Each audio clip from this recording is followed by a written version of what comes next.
Planong sampahan ng kaso ng Iloilo Provincial Government ang mga responsable sa malawakang brownout sa Panay Island. Ang National Grid Corporation of the Philippines kampante na mapapatunayan nilang hindi sila ang may kasalanan sa nangyaring power outage. May unang balita si Tina Panganiban Perez. Tapos na ang kalbaryo ng mga taga-Western Visayas kasunod ng malawakang brownout doon. Pero sabi ng National Grid Corporation of the Philippines o NGCP, kahit matatag na ang supply ng kuryente ngayon, hindi nila masasabi kung mauulit ito o hindi. Ang NGCP ay isang pribadong kumpanyang inatasang mamahala sa power grid ng bansa na nagdadala ng kuryente mula sa power plants patungo sa iba't ibang lugar.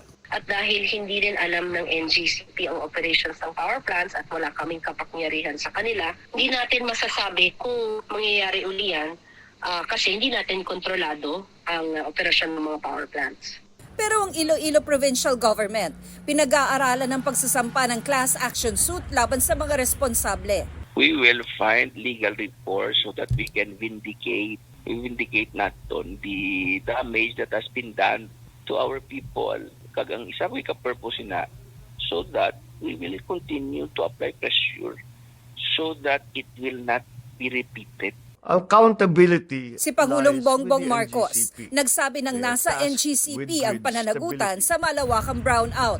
Pero kumpiyansa ang NGCP na maipapakita nilang hindi sila ang nagkasala sa nangyari. All of this will go through due process, and due process dictates that you hear all the sides involved, and we are confident with our data. We don't invent things. You will see that the incident had nothing to do with transmission operations. Magkakaroon ng hiwalay na investigasyon ng Senado at Kamara sa issue. Nais din nilang repasuhin ang prangkisa ng NGCP.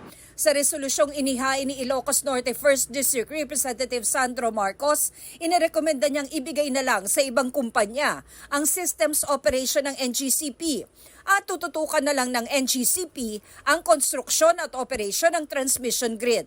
Sagot ng NGCP. Kasama dyan sa prangkisa ng NGCP ang pangkabuoang serbisyong pan-transmission kasama ang engineering, ang operations and maintenance, pati na din ang system operations. At naniniwala kami na importanteng bahagi ng serbisyong pan-transmission ng system operations. May mga rekomendasyon din ng ilang mambabatas na pagmultahin ng NGCP. Kung mabibigyan kami ng patas na boses at titingnan ng maigi yung datos na nakalap sa sistema, mapapatunayan na hindi ang NGCP ang naging dahilan dito sa economic losses na nangyari. Tiniyak ng NGCP na handa silang humarap sa investigasyon ng Kongreso. Bukas nakatakda ang pagdinig ng Senado habang sa Huwebes naman ang sa Kamara. Ito ang unang balita. Tina Panganiban Perez para sa GMA Integrated News. Mga kapuso, para una ka sa mga balita, mag-subscribe sa GMA Integrated News sa YouTube. Sa mga kapuso abroad, subaybayan niyo po kami sa GMA Pinoy TV at sa www.gmanews.tv.